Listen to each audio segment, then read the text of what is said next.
A day in my life as a new immigrant in California. Alright. So, for today's episode guys, on the way naman kami ngayon sa Queen Wilhelmina Garden.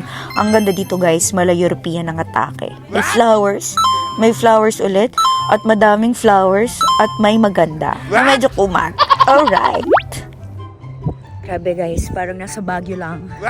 And for our second destination, Your father's fucking stinky, man. ang baho ng utot ko guys. Simula pagdating namin dito, hindi pa ako natatae. Sobrang ganda dito guys. May mga paintings, tapos madaming paintings at may komag. At after nyan, umuwi na kami guys. At medyo sad siya kasi hindi na naman niya nakita ang Golden Gate kasi foggy. 50 bucks! Oh yeah. Let's go! Nice. I feel worthy guys. Alam niyo ba, kapon pa kami nakatanggap ng aginaldo. Let's go! Let's go! So we're here now sa Target guys. So maghahanap kami no. Aming Durabox. Let's go. So I'm with my cousin. Finally nakabili na ng Durabox. Alright. So right now magmi-milk tea naman kami ngayon. Grabe kahit umiinom maganda pa din.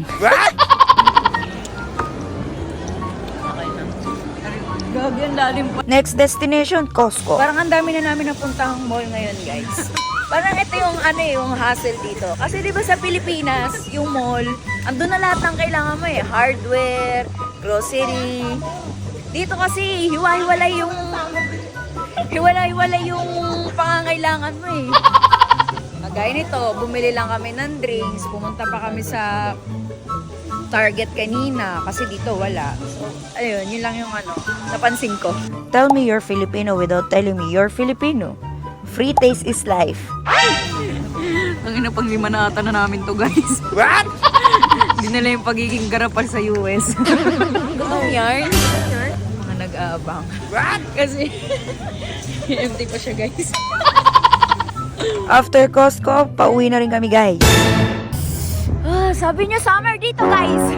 Summer to. What? So thank you for watching guys.